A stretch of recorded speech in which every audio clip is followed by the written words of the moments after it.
The video has been making the rounds by an individual named Mark Dara, a former executive producer over at BioWare.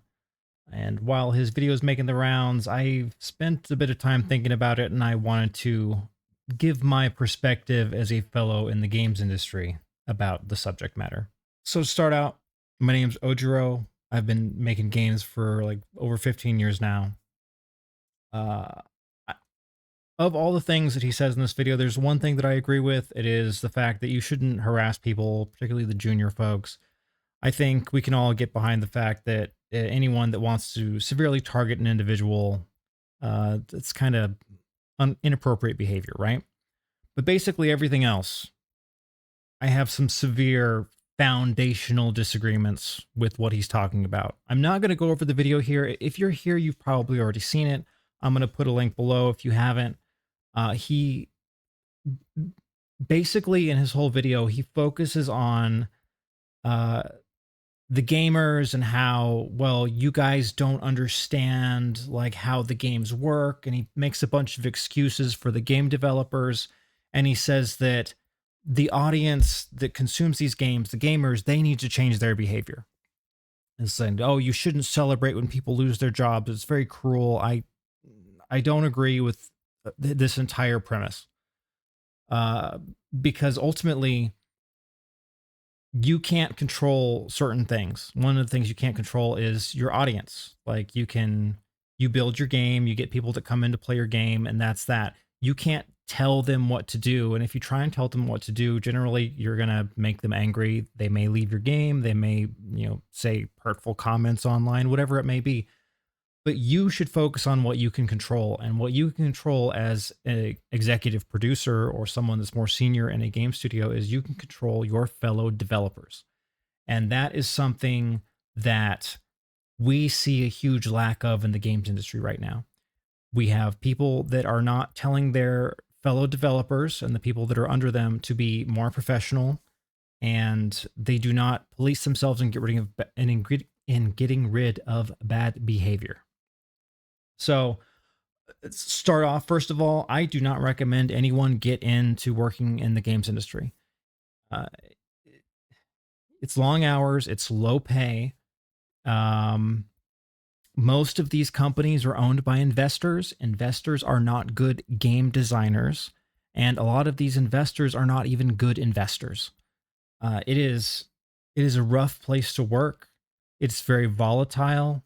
You can be very quick to lose your job. And now it's easier than ever to make games on your own. Like when I came out of college, there were no easy game engines to really get into. And now you have tutorial after tutorial online to teach you how to make games in whatever engine you want. If you want to do Godot, Redo, Unity, Unreal, everything, it's all there for you to do.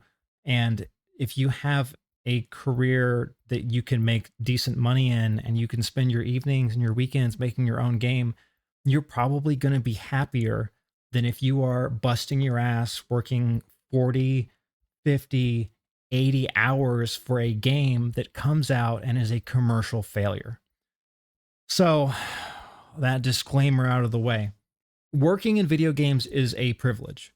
You are doing a relatively cushy job. You are making entertainment games. Pretty much all of us played games growing up. It's cool to make games, right?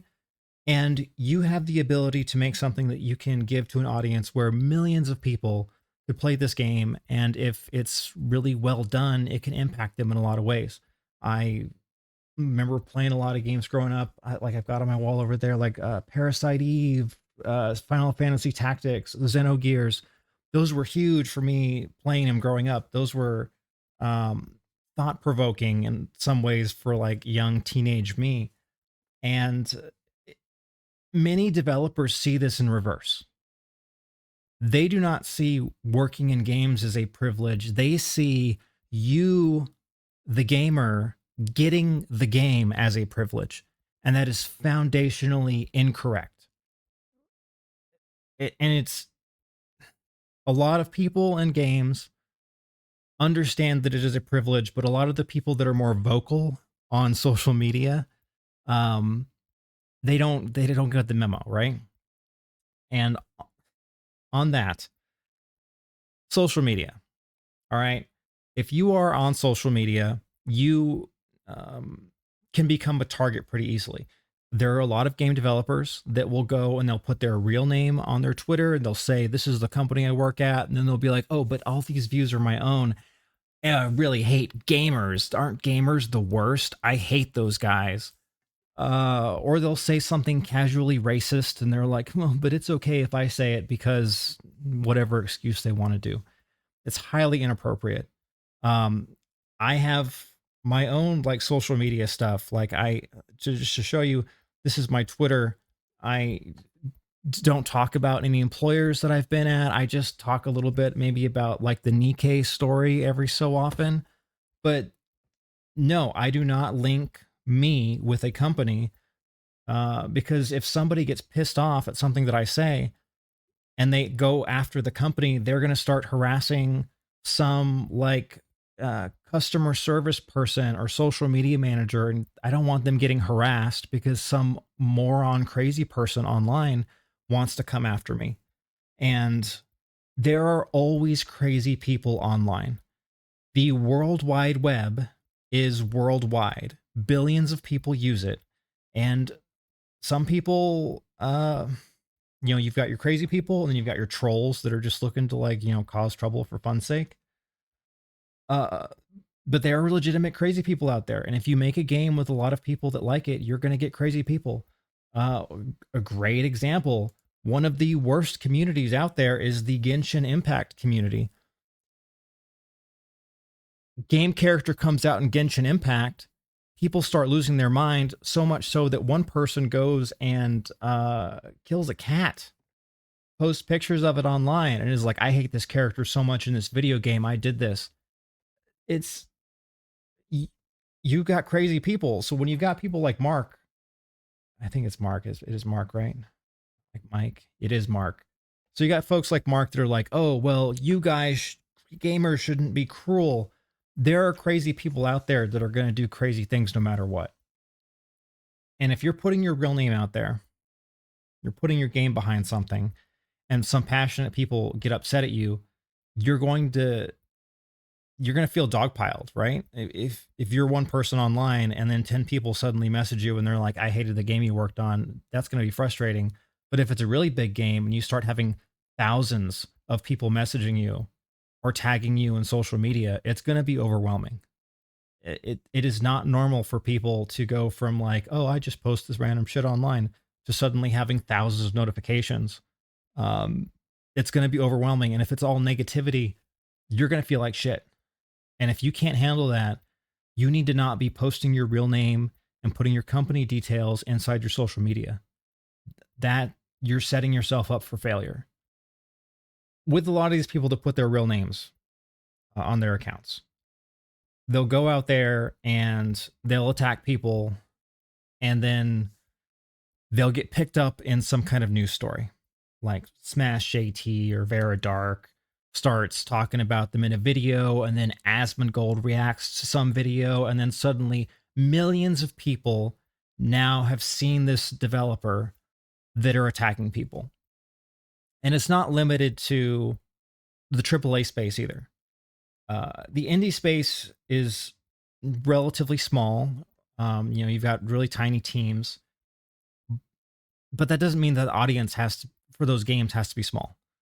You have these games that are really small team wise, like was it Misside, where it was like two Russian dudes, and it was suddenly like this huge hit. Uh, and if you can't handle that attention, it's going to be a problem. Uh, I recall after the Real Game Awards, you had someone win the award for best racing game, and their immediate response was to start freaking out online and attacking people because the wrong people liked their video game. You had another case with mouthwashing back in the day, where this individual is also like, "Oh, the wrong people liked my game. Now I'm really upset." If you are working in games and you are going to get really up in your feelings about people playing your games, you're in the wrong line of work. Y- you've chosen poorly. There's no, you're going to be unhappy. And if you want to take your unhappiness out online like this, like these folks are here, you're not only doing yourself no favors, you're also doing your colleagues and your coworkers no favors either. In the AAA space, you've got people that are doing this as well, where they're like, oh, the wrong audience likes my games. And you've got folks like Patrick here that are saying things like, well, you guys don't own gaming and we outgrew you and our table holds a lot more than yours. And to be fair, this person worked at BioWare, and after the layoffs, I'm sure their tables hold a lot more like spots at those tables because there's no more workers at that particular location. Yeah, and they'll sit there and they'll be like, well, if you don't like the game, don't buy it. And then people don't buy the game. And then suddenly the studio goes under and they're like, oh, you guys did this. And you guys aren't going to get games anymore if you guys don't buy our garbage, because there's a foundational disconnect where you don't get it. You cannot go out there and attack a bunch of gamers and then say, woe is me. It is illogical.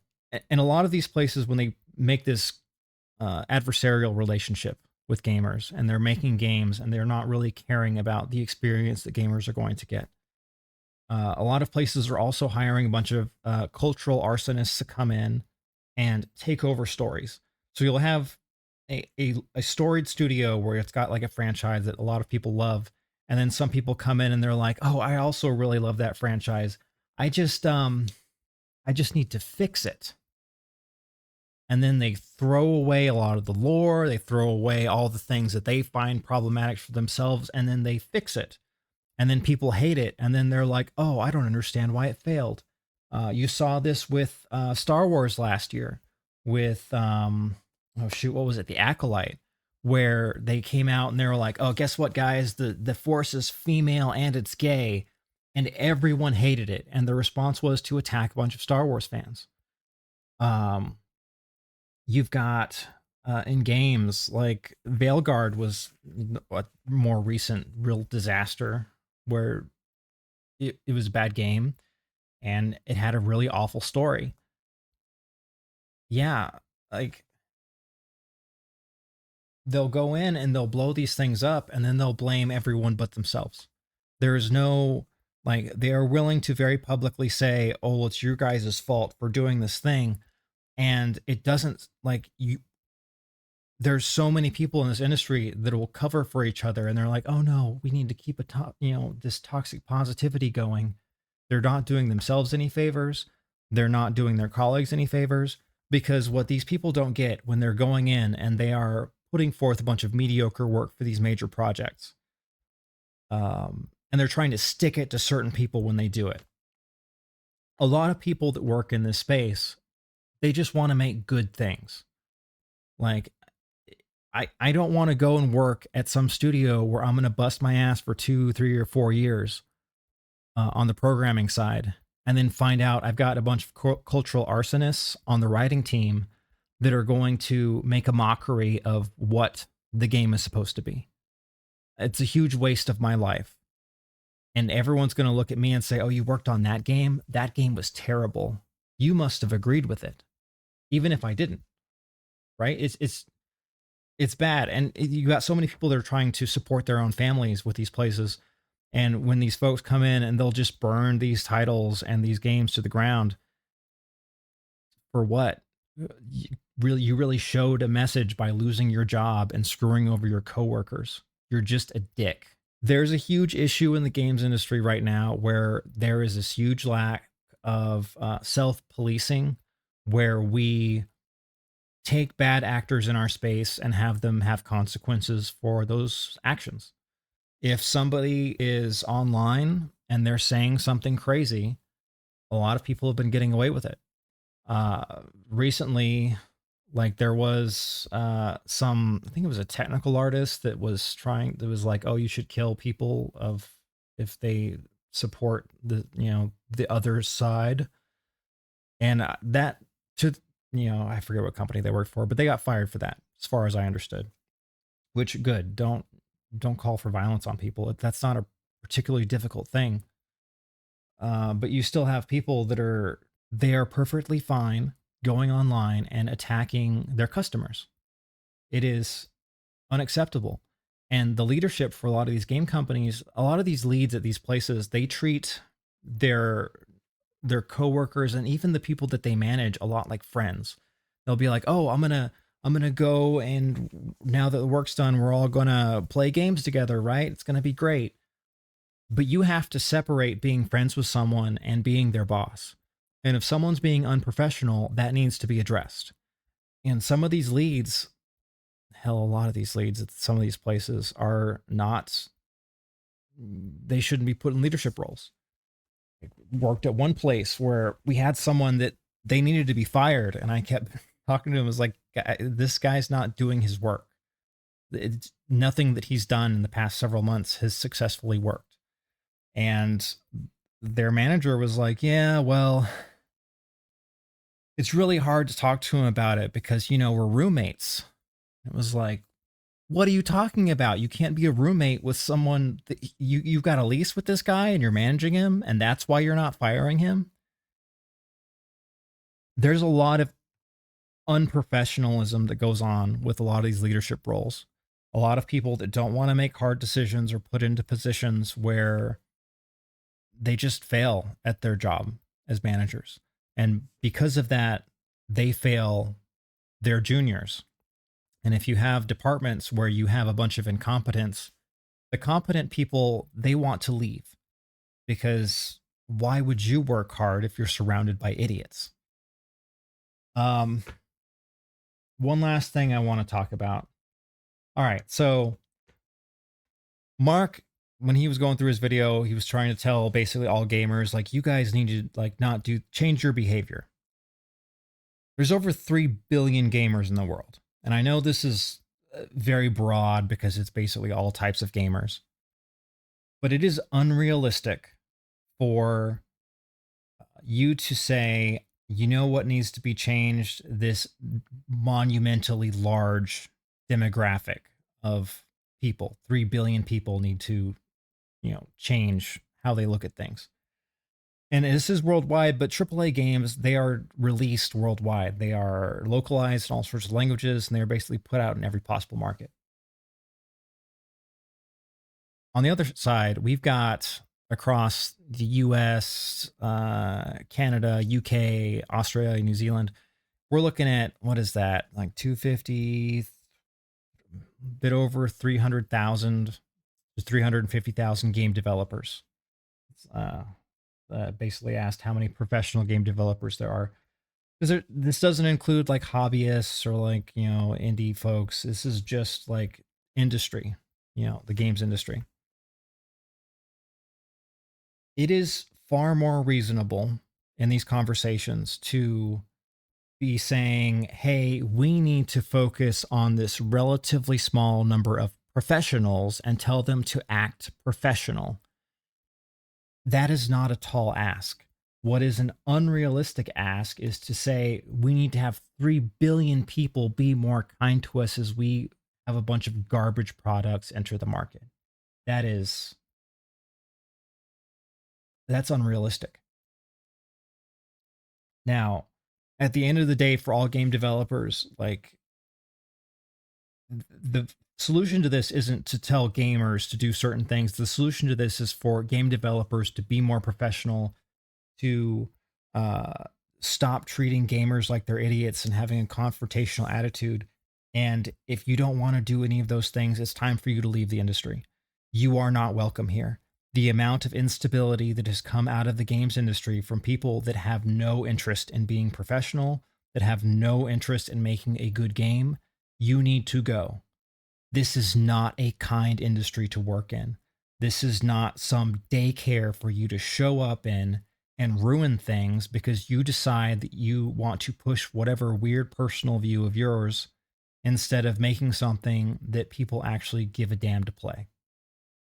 I like, if we look over at Mark here, you can be like, oh, well, this guy, I want to agree with his opinion and pivot all of my hatred towards them because I'm doing the right thing.